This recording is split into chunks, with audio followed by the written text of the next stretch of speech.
Ice road vengeance அப்படிங்கிற ஒரு action thriller படம் எப்படி இருக்குது, இந்த படத்தோட கதை என்னன்றதை இந்த வீடியோவில் பார்த்துடலாம். அதே மாதிரி இந்த வீடியோ பார்க்குற நீங்கள் இந்த சேனலை இன்னும் சப்ஸ்கிரைப் பண்ணலை அப்படின்னா சப்ஸ்கிரைப் பண்ணி பெல் ஐக்கானை கிளிக் பண்ணிக்கோங்க. ஃபஸ்ட்டே சொல்லிக்கிறேன், இந்த படம் வந்து ஒரு அரசியல் சம்மந்தப்பட்ட படம்.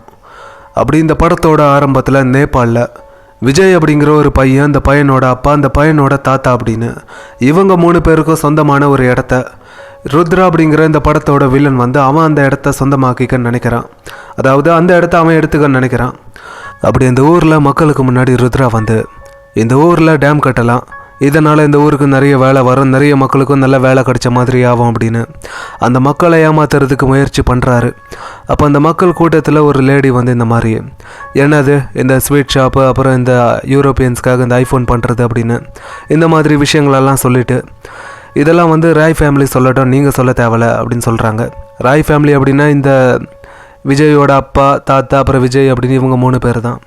அந்த இடத்துல விஜய் இல்லை, விஜயோட தாத்தாவே அப்போ தான் அந்த இடத்துக்கு பஸ்ஸில் வந்துக்கிட்டு இருக்காரு. அப்போ அந்த இடத்துல இருக்கிறது அப்படின்னா விஜயோட அப்பா மட்டும்தான். அவர் தான் அந்த ஸ்டேஜில் ஏறி பேச ஆரம்பிக்கிறாரு. அப்படி பேசிக்கிட்டு இருக்கும்போதே இந்த படத்தோட வில்லன் வந்து ஃபஸ்ட்டே பிளான் பண்ணியிருக்கான், இந்த மாதிரி இவங்க 3 பேரையும் நம்ம எப்படியாவது கொண்டுறணும், அப்படி கொண்டாதான் மக்கள் எல்லாருமே நம்ம சொல்கிறத கேட்பாங்க அப்படின்னு. இதில் ஃபஸ்ட்டு இந்த விஜயோட தாத்தாவை கொல்லணும் அப்படின்னு ஃபஸ்ட்டே ஒரு ஆளை வந்து இந்த ருத்ரா வந்து செட் பண்ணியிருக்கான். அப்படி விஜயோட தாத்தா வந்து இந்த மாதிரி அந்த பஸ்ஸில் அந்த நேபாள் ரோடை பற்றி தெரியலை உங்களுக்கு, அந்த ரோட்டில் வந்துக்கிட்டு இருக்கும்போது ருத்ரா செட் பண்ண அந்த ஆள் வந்து அந்த ஆள் வந்து இந்த ட்ரக்கால் அந்த பஸ்ஸை மோதி ஒரு தாத்தாவை கொள்றதுக்காக அந்த பஸ்ஸில் இருந்த அத்தனை மக்களையுமே இந்த தாத்தாவோட சேர்த்து அந்த பஸ்ஸை வந்து மலையில் இருந்து உருட்டி விட்டுறான். அப்படி அந்த தாத்தா மக்கள் இவங்க எல்லாரும் இறந்து போன அந்த விஷயம் வந்து விஜய் வந்து இந்த மாதிரி ஸ்டேஜில் அந்த விஜயோட அப்பா கிட்ட வந்து சொல்கிறாரு. இந்த மாதிரி தாத்தா இறந்தாச்சு, அடுத்தது இவனுங்க உன்னை கொள்ளலாம் இல்லை என்ன கொள்ளலாம் அப்படின்னு இந்த மாதிரி அவர் சொல்லிவிட்டு விஜயோட அப்பாவும் இந்த மாதிரி ஒரு சேஃபான ஒரு இடத்துல போய் ஒளிஞ்சிக்கிறாங்க. இப்போ இதுக்கப்புறம் இந்த படத்தோட ஹீரோவை காட்டுறாங்க. ஹீரோவோட தம்பி வந்து இறந்தாச்சு. அப்படி அவரோட அந்த சாம்பலை இந்த மவுண்ட் எவரெஸ்ட்டுக்கு போய் அதை வந்து கொட்டணும், அதாவது அதை வந்து தூவணும் அப்படின்னு ஹீரோ வந்து நேபாளுக்கு வர்றாரு. அப்போ இந்த மலை இந்த இடங்களெல்லாம் சுற்றி காட்டுறதுக்குன்னு ஆளுங்க இருப்பாங்களே, அந்த மாதிரி ஒரு லேடி இருக்காங்க. அவங்க இந்த படத்தோட ஹீரோயின் அப்படின்னு கூட வச்சுக்கலாம்.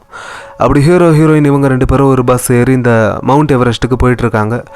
அந்த பஸ்ஸில் இந்த நிறைய இந்த ஃபாரினர்ஸ் இவங்கெல்லாம் இருக்காங்க. அந்த கூட்டத்தில் இந்த விஜயும் அந்த பஸ்ஸில் வந்து ஏறுறாரு. அப்படி விஜயை கடத்தி கொண்டு வர்றதுக்கு வில்லன் சைடில் இருந்து வில்லன் வந்து 2 பேரும் அனுப்புகிறான், ஒரு ஆளையும் ஒரு லேடியும். அவங்க 2 பேரும் அந்த பஸ்ஸுக்குள்ளே வந்து துப்பாக்கியெல்லாம் காட்டி இந்த மாதிரி மிரட்டி இந்த அவங்க சொல்கிற இடத்துக்கு அந்த பஸ்ஸை ஓட்டிகிட்டு போங்க அப்படிங்கிற மாதிரி சொல்கிறாங்க.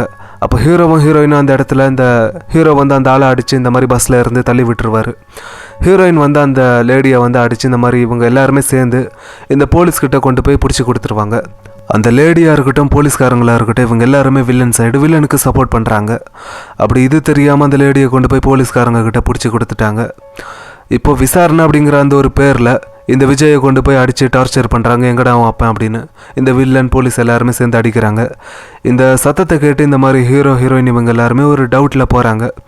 அந்த விஷயம் தெரிஞ்சதுக்கப்புறம் அங்கே இருந்த போலீஸ் அடித்து விஜயை காப்பாற்றி அதே பஸ்ஸில் இந்த சைனா பார்டருக்கு போகிறாங்க. சைனா பார்டருக்கு எதுக்காக போகிறாங்க அப்படின்னா அப்போ தான் இந்த போலீஸ்கிட்ட இருந்தோ வில்லன்கிட்ட இருந்தோ தப்பிக்க முடியும் அப்படின்னு இவங்க வந்து சைனா பார்டருக்கு போயிட்டுருக்காங்க. அப்படி போயிட்டுருக்கும்போது இந்த வில்லனால் இவங்களுக்கு வரக்கூடிய இந்த பிரச்சனைகள்லாம் என்ன, அது எல்லாத்தையும் இவங்க சமாளித்து அந்த சைனா பார்டருக்கு போனாங்களா இல்லையா, இல்லைனா கடைசியாக அந்த வில்லனி அவங்களோட கேங் எல்லாரையும் கொண்டுட்டு ஹீரோ நினச்ச மாதிரி அந்த மவுண்ட் எவரெஸ்ட்டுக்கு போய் அவரோட பிரதரோட அந்த சாம்பலை இவர் கொட்டினாரா இல்லையா அப்படிங்கிற இதெல்லாம் தான் இந்த படத்தோட கதை. இந்த படத்தோட ஆரம்பத்தில் இருந்து கடைசி வரைக்கும் இந்த படத்தில் எந்த ஒரு இடத்துலையும் போர் அடிக்கலை. ஒரு செம்ம சூப்பரான படம் அப்படின்னே சொல்லலாம். ஆக்ஷன் சீக்வன்ஸாக இருக்கட்டும், பர்ஃபார்மன்ஸாக இருக்கட்டும், இது எல்லாமே இந்த படத்தில் ரொம்ப நேச்சுரலாக இருந்துச்சு. அதுலேயும் இந்த லியம் நிசானோட ரீசெண்டாக வந்த படங்களெல்லாம் நானும் பார்த்துருக்கேன். அந்த படங்கள்லாம் கொஞ்சம் சுமாராகவும் ஸ்லோவாகவும் மொக்கையாகவும் அப்படி தான் இருந்துச்சு. அதனால தான் அந்த படத்தெல்லாம் நான் ரிவ்யூ போடலை. ஆனால் இந்த படத்தில் அப்படிலாம் இல்லாமல் இந்த படத்தோட ஆரம்பத்தில் இருந்து கடைசி வரைக்கும் நல்ல விறுவிறுப்பாக நல்ல இன்ட்ரெஸ்டிங்காக போச்சு. அதாவது அடுத்து இந்த படத்தில் என்ன நடக்க போகுது அப்படிங்கிற அந்த ஒரு டென்ஷன் பில்டிங்கை இந்த படத்தில் ரொம்ப நல்லாவே க்ரியேட் பண்ணியிருக்காங்க. இந்த பஸ்ஸில் இருக்கிறவங்க எல்லாருமே சாதாரண ஆளுங்க மட்டும்தான். அப்படி இருக்கும்போது இவங்களால் எப்படி இந்த துப்பாக்கியெல்லாம் யூஸ் பண்ணி ஷூட் பண்ண முடியுது அப்படிங்கிறத எனக்கு ஒன்றுமே புரியல. அதாவது கன் யூஸ் பண்ண தெரியாதவங்க அந்த கன் யூஸ் பண்ணாங்க அப்படின்னா அது வந்து ரிவர்ஸ் அவங்க முகத்திலே வந்து அடிக்கும். ஆனால் இந்த படத்தில் அதை வந்து ஒரு சாதாரண ஒரு விஷயமாக வச்சுருக்காங்க. இந்த படத்தில் நான் பார்க்குற ஒரு மிகப்பெரிய நெகட்டிவான விஷயம் அப்படின்னா அது இது மட்டும்தான்.